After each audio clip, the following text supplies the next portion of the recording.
This should be an interesting one. I was at my house the other day and digging around some old equipment and looking through an old golf bag, and I found a Hogan Apex. What is this? An Apex S 90 plus compression golf ball from, I'm guessing, probably circa 1980s or so. And I am going to hit it today in comparison to a Titleist Pro V1 with a driver and an iron, and see if any kind of cool results come about. There's always lots of conjecture out there about different balls, different compressions, and the things that they do and they don't do, and so on and so forth. We'll take a look and see what happens. I think this is just sort of something that I thought would be a little bit quirky and a little bit strange, but it should be interesting, okay? So hang on, and I will hit a few, and then we'll look at some numbers like we had in the past. Okay, hang on. Well, that produced some really interesting differences. The one thing I'll flip around again so that everybody can see it. It's really interesting. I think what you're going to notice more than anything is that with an older ball, there's a lot more ups and downs, a lot more variations in what seemingly good swing speeds and so on and so forth. But for no real explicable reason, massive variations in the spinning of the golf ball. So very interesting. We're going to go through little by little. I might actually expand it, look at the drivers first, and then look at the irons. So this way you can get some more explanation. So I actually expanded this one rather than just looking at the averages.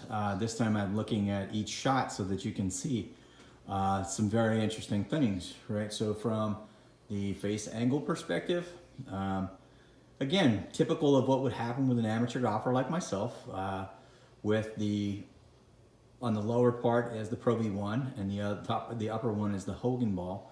There were some that were square that I hit either square or they just wasn't really registering in any way. But you can see that the consistency of face angle at impact with the Pro V1 was a little bit more consistent. And again, sometimes maybe it's from feedback of the ball and things like that. But the next one, which is launch angle, the launches of my driver with the Pro V1, the 12.7, 14.9, 12.9 was much more consistent than it was with the Hogan ball. In fact, you can see that the sample size of the Hogan ball was larger. Actually, I hit 7 shots instead of 5. Is it 7? Because I didn't necessarily trust some of the numbers, but then they started to replicate themselves. So what's interesting is if you look at club head speed, the club head speed was actually fairly consistent, not too bad amongst each one of all of the shots, whether it was the Pro V1 or not. The variation then becomes the ball.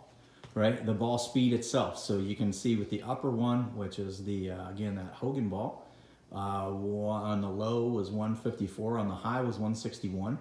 On the Pro V1, the low is 158, just using round numbers, versus the high being 163. So a closer variation in up and down. But this is where I found some very, very interesting results. And again, I don't really have an explanation.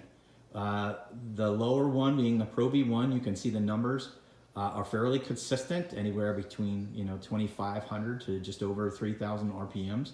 But look at the numbers that were produced with that Hogan ball, from on the low of 1,900 to 9,000 RPMs. That's an awful lot. That's what made me think that some of these numbers might have been a little strange or askew in some way, shape, or form. But then look again at carry distance and an enormous variation on the long, 264 carry, even with that old ball, a 282 total.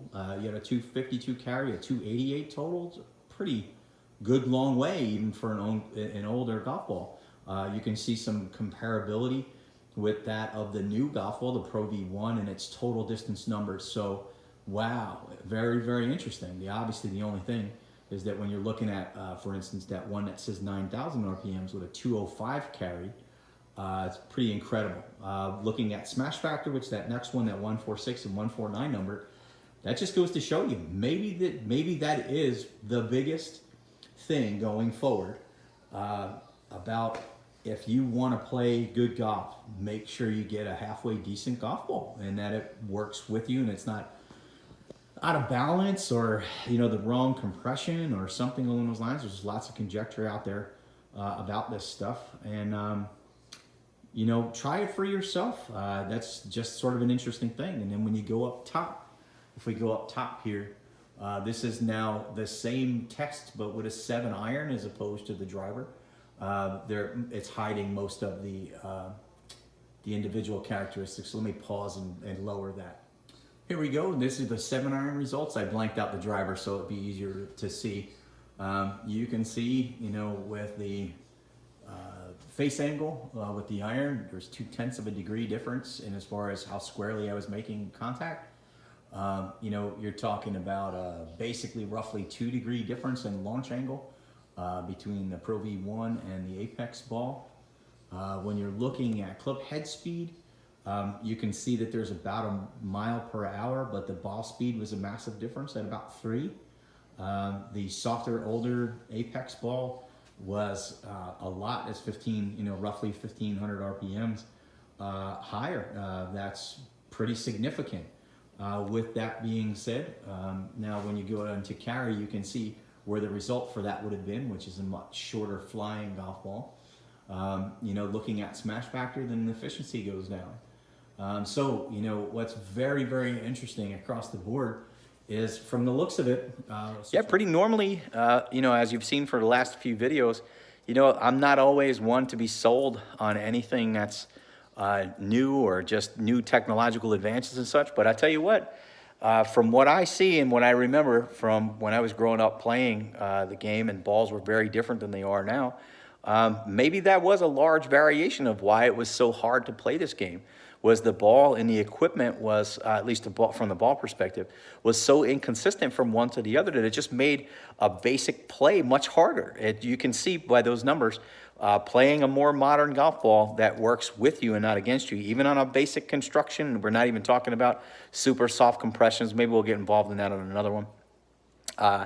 Versus, super soft compression versus hard compression. Then you have cover differences, you have mantles, multiple pieces, so on and so forth.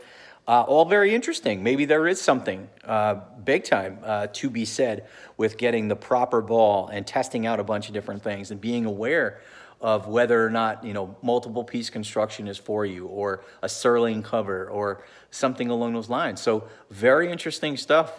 Thanks for watching. It's pretty interesting. We'll probably expand upon this. Comment if you'd like at Beyond the Green Golf at gmail.com. There's my Facebook page, Beyond the Green Golf, as well. Any comments, anything, it'd be great to hear from everybody. All right, take care.